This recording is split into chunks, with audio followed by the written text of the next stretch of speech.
Hi friends, let's do today a video on Anthony Gramsci. He was a very important scholar from 20th century. He was a neo-Marxist and had a profound impact on different school of thoughts in the previous century, Frankfurt School, critical theory, and a number of scholars.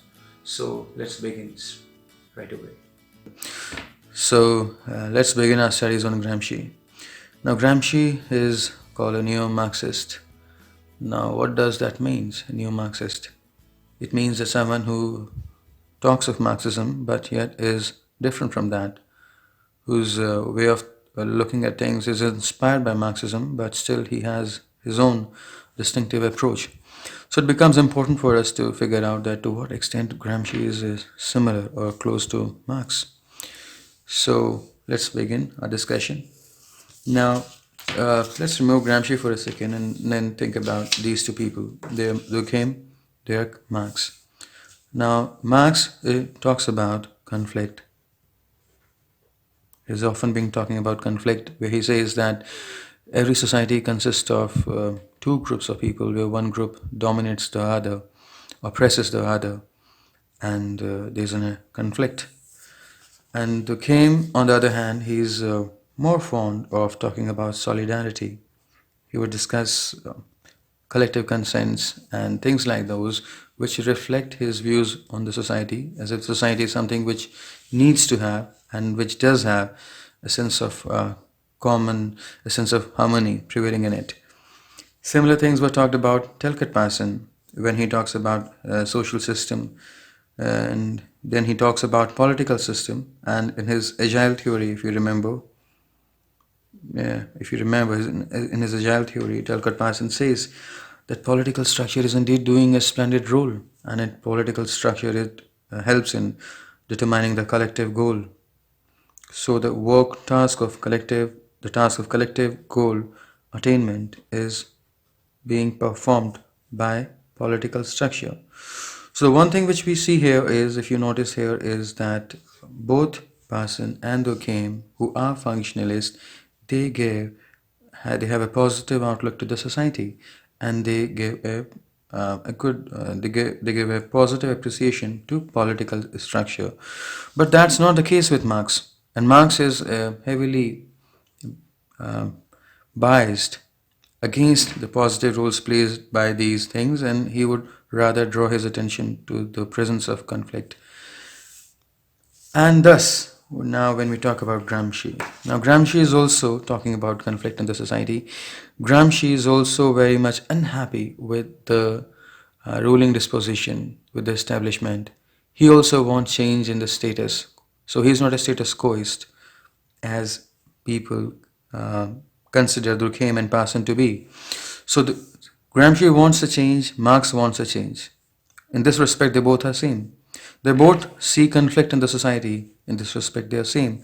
And thus, if we have to ask to whom do Gramsci resemble, to whether to functionalist or Marx, then obviously we can say that he's not at all similar to these functionalists. We would rather say that he has a close resemblance with Marxism as far as the questions which they are raising are concerned. It's true that the answers to those questions they differ widely, as you will see shortly, but at least they have similar questions on the society. These two people, Durkheim and Parson, they don't even have those questions. In Durkheim and Parson, scholars like these two, scholars like functionalist Durkheim and Parson, they have a positive outlook towards society in general and political structure in particular. But that's not the case. In fact, it's much different, where Marx and Gramsci both see presence of conflict and presence of oppression, exploitation, and such negative attributes which they assign to the political structure. Now see here what happens. Now let's focus on the differences. We do realize that how they are same, but we also have to work on the differences and how much different they are. Now, if you remember, Marx had been talking about economy as the base of any society. He says that on this base determines many other superstructures, Almost everything else in society, whether it's political structure, whether it's cultural structures, whether it's religion, whether it's education, almost everything else, it is just an extension of this economy. So whosoever dominates in this economic structure would dominate in political structure, cultural structure, religion and education, everywhere else. And in this way, whosoever has ownership over the means of production, that person is going to be the most powerful in the society. So if you have to bring a change, what you need to do is that you need to grab ownership of these means of production. So when Marx talks about revolution, when he talks about revolution, he assigns a great role to masses, and he says that to bring in a revolution and to bring in a positive change in the society, these masses needs to come forward and grab the control of economy, take economy in their hands. And once they are owners of the means of production, that is, once this ownership is distributed amongst all, then the society's problems would be their way. And but Gramsci offers a much different perspective on this. Gramsci says that first of all, Marx is wrong when he is talking about progression of society in historical terms. Marx had been saying that society evolves through different stages. It begins from primitive communism, and then it proceeds ancient, then in such a manner it proceeds, and then somewhere comes revolution. After the capitalism, there comes revolution, and then there would come this socialism and communism.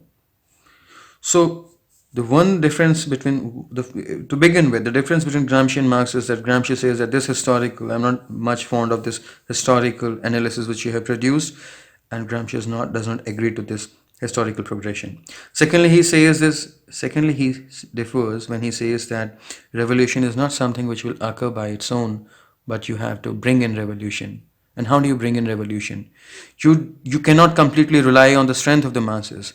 The masses are not self-sufficient. They are not strong enough to bring in a revolution. Masses depend on someone else. And who are those? They are the social elites.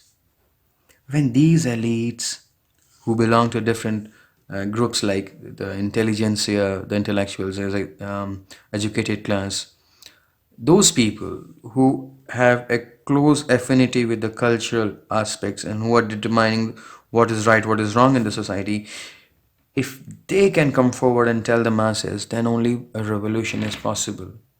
And secondly, even if you bring in a revolution, and even if the masses take hold of the ownership of the means of production, that will not guarantee that the revolution will continue, or that will not guarantee that the things will stay positive forever. To ensure that communism carries on, it continues, it's sustainable. To ensure that, it's important that you also have control over the cultural elements. The biggest difference between Gramsci and Marx is when Gramsci discuss about culture. While Marx had assigned a very insignificant role to culture, and he had suggested that culture is just a negligible extension of economy. It's insignificant. Culture does people who are related to culture, polity, and all these things. They are just playing a superficial role, and everything else is determined by the economy. While Marx had given a much less significance to culture, on the other hand, in Gramsci's theories, culture occupies the center place. In his theories, we find he talks about cultural hegemony. And what is cultural hegemony? When he says that when you occupy the leadership of culture, and why is it so? Because just understand this: culture does not mean just dance and drama and arts, but it's way beyond that. Culture is something which tells us what is right, what is wrong, our way of looking at things, our way of trying to solve them, what we should do, what we are expected to do, what are our entitlements, whether something wrong is taking place or not. All these things to a great extent are determined by what culture is, what are our priorities, what are the things we should strive to get, what are those things which are important for us. Most of these aspects are determined by culture. For example, in a society which is extremely conservative, they will think that religion is very important for them. But in a society which has become secular, so for them, religious attendance and church and these aspects, they will not be that much important. So a ruling class which is close to church will come and propagate a culture which gives focus on church. And a ruling class which is secular in nature, it will come forward and promote a culture which is secular in nature. So so this ruling class, every ruling class will come forward to control culture. And similarly, if you want to be the ruling class, if you want to displace those in the ruling class, then you ought to determine what is being spread in this culture, because what compose this culture actually goes on to determine what masses think, how masses behave. I'll give you some examples which will make the things pretty clear for you. And now let's take some examples from our current governments and see. This is our country. This is our country, India, where the Prime Minister, he has a whole army. He at his disposal. But tell me one thing: do you support this, or do you support this government, or the government in your country or your place by virtue of some force? Does the government comes and threatens you with force, or does it say that they will punish you, or does it just does it beats you? Do these things take place? Tell me. You're supporting the government, you're enabling the government, you're giving a second term to the government or the third term to the government or to whichever government you support. Do you support it because they send police to beat you around? When you go to the election booth, do you just vote out of some fear or your own sweet will? The truth of the matter is that you vote out of your own sweet will. See, so here your consent is there. When you support a government, you support it not because of fear, not because of coercion. That is not because of force. The force element is missing, is not as important as this consent is there. So the leadership of the country, ruling class of the country, it perpetuates its role by taking your consent. And this consent which you provide to it, how does it get that consent?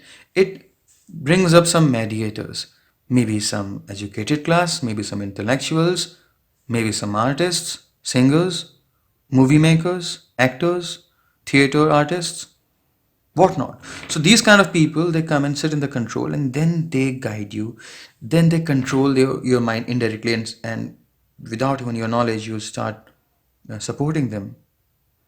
The ideas, the culture which is close to the ruling class, that culture is propagated, that culture is strengthened. I'll give you some examples here. Now see, this is the prime minister of a country. That could happen in any country, that happens in any country. I'm not got anything against this prime minister. These are just academic examples and which apply, which is stretched across all regions, all the times. So here we see.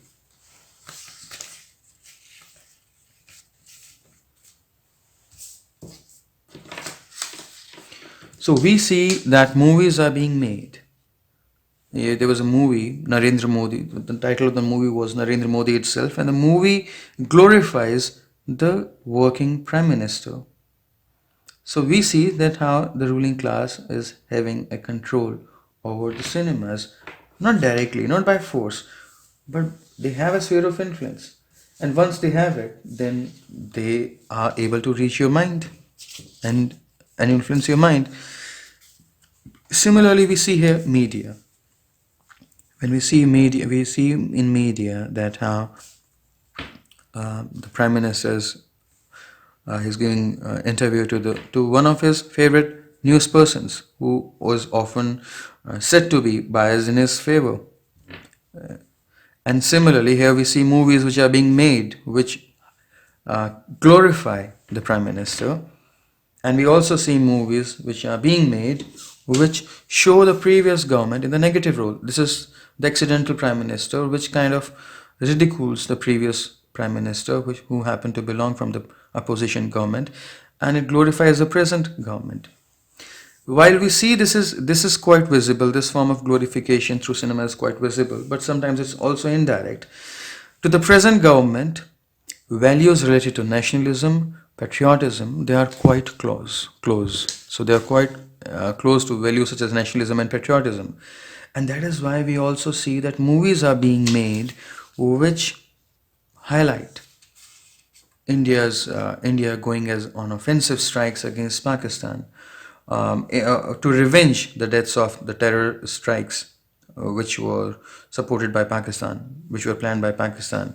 So in this way we see that movies are being made which glorify nationalism, which glorify war, which glorify even scientific nationalism.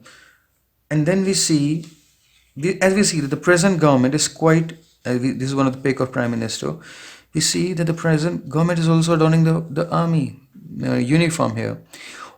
If you notice this thing, that nationalism, love for army, love for uniform is promoted very vigorously. And this is something which this government subscribed to more than the previous government. This government is also very close to the cultural nationalism, and as we again see that there are movies, this movie is just going to be released in future, Tanaji by Ajay Devgan, another character who is said to be very close to the ruling government. Now, what I want to say is that these movies, they create a kind of atmosphere which gives more importance to those values which are close to the heart of this government, maybe not to the heart of the previous government. More examples we can take up here. And yes, one thing which is very important to state here is, as I already said, that I've got nothing against this government. All I'm saying, discussing this, is from the framework of Gramsci. And in fact, these things apply not just to the present government, but also to the previous government. For example, if we here change this government, if we go back to the time, if we turn the clock of time backwards, this was the previous government, the ruling class of the previous government. Then they also had their own media channels, which were quite biased in their favor. So they used to give interviews to them almost on a similar way. And just like movies are being made to promote those ideologies to which this government is close to, similarly movies were being made which projected the previous government or its biographies. So like we see a movie which was Narendra Modi, which just like we saw there was Narendra Modi movie which was promoting this Narendra Modi, the person. Similarly, we had movies like Rajniti. This was a movie which was loosely based or maybe inspired by the story of real life incidents which took place in the family of this ruling class. So it glorified this ruling class. Many people say that the character played by Katrina Kaif, this character was inspired by this lady's life. Similarly, we see there were other movies being made. There have been many movies made which have glorified Mahatma Gandhi, who was our father of nation. And if it is just consider these examples, that from the very first day of our independence, we have been told that Mahatma Gandhi was the single most important person who brought independence for us. Isn't it? And also this family, the ruling class, which had been ruling our country for the 40-50 years, they share the same surname to Mahatma Gandhi, and they claim to be his true inheritors. They claim to be inheriting his ideologies, his name, his surname, everything.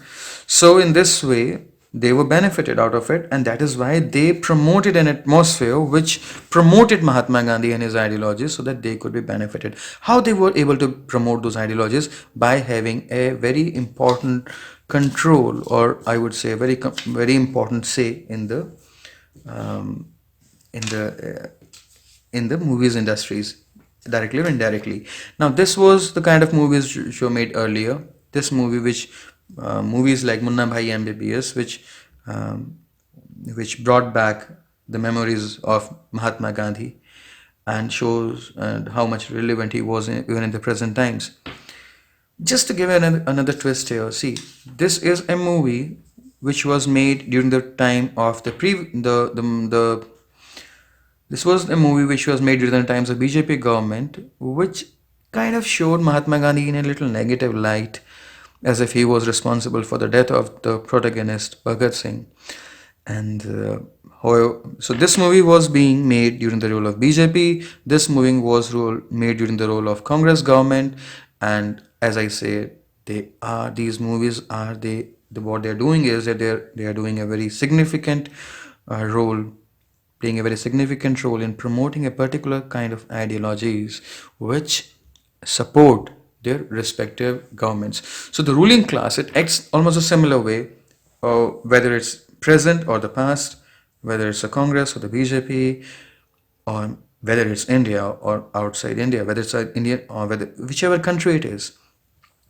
So these are the thoughts which Gramsci suggests. And how does this ruling class, how do we challenge this ruling class? If we have to challenge this ruling class, we have to take hold of the news. We have to take hold of this media, this cinema. We have to take hold of the civil society. The civil society has to come forward and play a great role. And then as we see, education structure, they have to play a great role. So what Gramsci is suggesting is that it's not easy to topple the ruling class unless you have a great influence on news, on civil society, in education system, in cinema, in arts, and all these aspects of culture.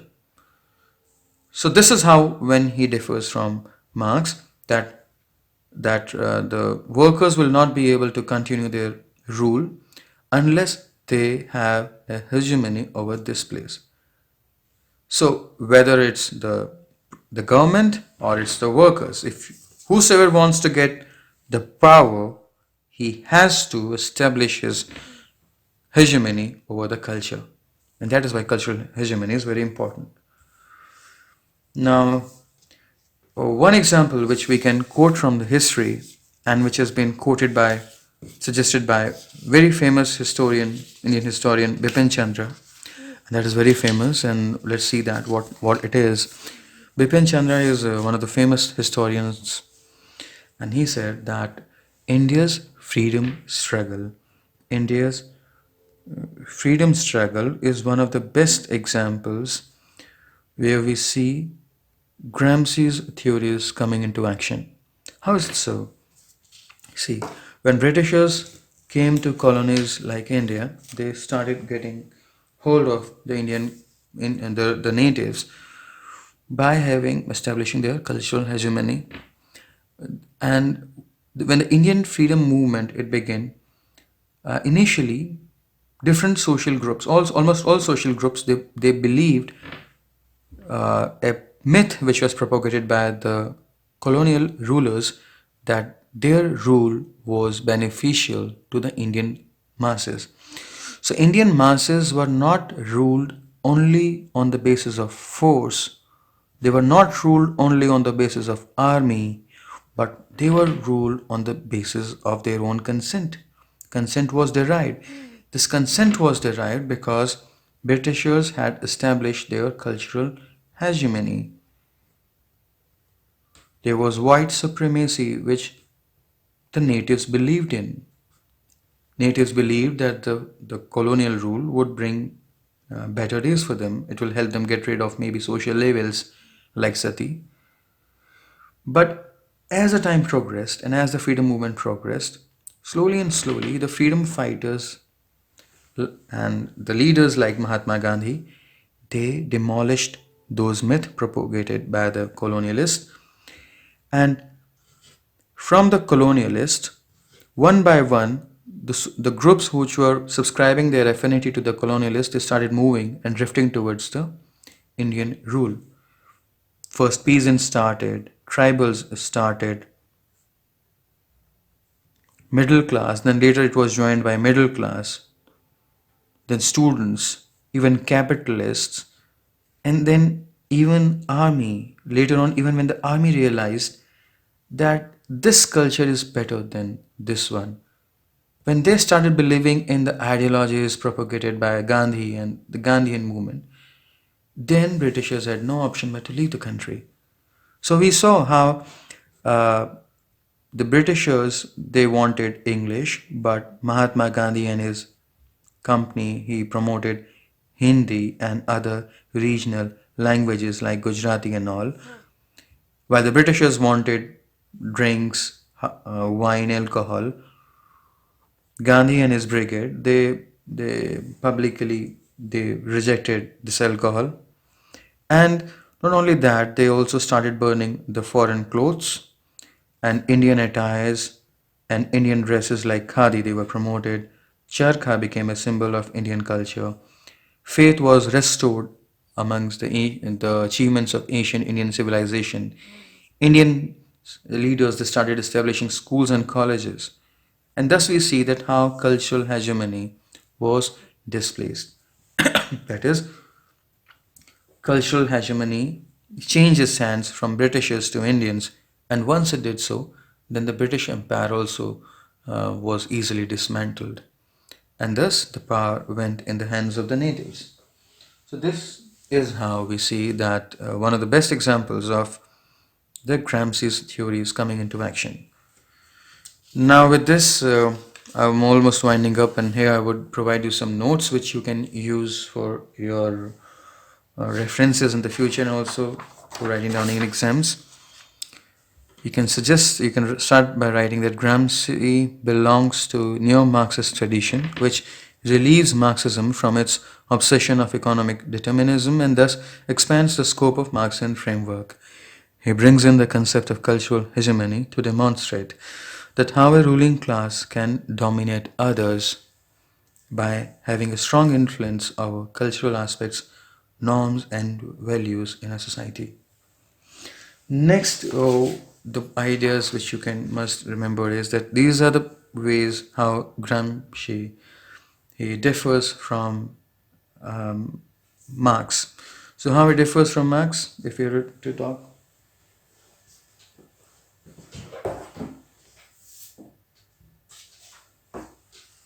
So you can write like Gramsci. He gives more importance to culture of society. See, as we have seen earlier, Marx was more obsessed with the economic model, and he was not giving enough importance to the attributes like culture while determining the solutions to the problems of the society. Gramsci says he gives importance on culture of society and institutions of superstructures like mass media, education system, and church. So whosoever has monopoly over there or a hegemony over there, he would be able to establish his rule. So he says that ownership of means of production was not sufficient to guarantee that a ruling class would monopolize power in a society. He says, and he talks about hegemony, cultural leadership. And what is hegemony? It's hegemony in the Gramscian framework is cultural leadership exercised by ruling class. Hegemony is different from coercion. As you've seen earlier, this is not hegemony. Hegemony is when people in the education structure, in the in the theaters, in arts, in movies, in media, in those aspects, they are subscribing to your theories. So that is when you say that you have established cultural hegemony. Some intellectuals working on behalf of the capitalist achieved cultural leadership and ascent of the masses. Then he talks about revolution, and this is where we see that he differs very strongly with Marx. That revolution is masses can't become self-conscious on their own. They need the help of social elites, and through revolution, it's not enough to gain control of the economy and state apparatus. It is also necessary to gain cultural leadership over the rest of the society. Gramsci also says that this hegemony is a dynamic thing. It's not that if someone has established his hegemony, he will do it forever. It can change hands. And as you've seen in the case related to India, it did. And now, before I end here, I must say that Gramsci is indeed a very famous person, is a very famous scholar. He was born a little before the beginning of 20th century. He lived for a very short duration, hardly 46 years he lived. 1891 he was born and he was died in 1837. He died. And he had a lot of problems in his personal life. His father was also imprisoned. So because of those problems and poverty, he had problems in his spine, and his body could not completely grow, and he could hardly achieve a height of 5 feet. He was in this way very small. But we can say that maybe he was physically small, maybe physically his spine was not strong, but he indeed, metaphorically, if we say, he indeed had a very strong spine. He was one of the most courageous scholars which had the previous centuries saw. And he was a giant in front of whom most scholars would look like dwarf. His sphere of his influence in intellectual traditions extends way beyond descriptions. There are scholars like Louis Althusser, and there are scholars like Theodor Adorno and Stuart Hill, who are greatly inspired by the work of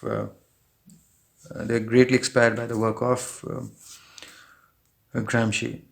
And must we also remember here that Louis Althusser's name is often taken synonymously with Gramsci. Louis Althusser more or less say the same things, similar things. He uses another phrase, ideological state apparatus, and elaborates what Gramsci has stated, that the rule is established not just with the application of force, but also by deriving consent from the subject class. And also inspired from Gramsci was Frankfurt schools, or what we call critical theory, and the people Theodor Adorno and Max Horkheimer also, who was his friend and colleague. They also were inspired by Gramsci. Critical theory also talks about similar aspects when they say that almost any government in any part of the world, whether it's democratic or whether it's socialist, they're more or less similar in the way they oppress people. Similarly, Stuart Hill, he talks about, he has also done a great deal of work on cultural studies. And Theodor Adorno, he has talked about cultural industry, in which he makes somewhat similar analysis of the movies, the way I have produced. In fact, he goes on and explores that in much more detailed manner than what Gramsci had suggested. But nevertheless, the point is that Gramsci is very relevant. He was very relevant in the 20th century. He is very relevant even today, if we have to study. And when we begin with this point that is it fair enough to call Gramsci Marxist, and how close he was to Marxism. So yes, he was different, and the differences we have discussed. But Gramsci, we can say, you can use the thoughts of Gramsci in a very clever manner. You can use them to criticize Marxism. You can also use them to bring up the relevance of Marxism in the present time. So as we have seen that they both are relevant, Gramsci and Marx, they both are talking about conflict in the society, but yes, of course, they differ.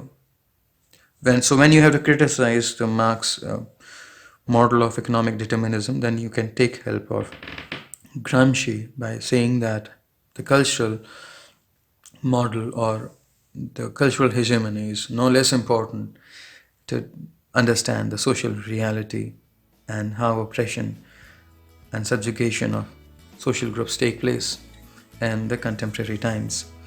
So with this, friends, I want to wind up here.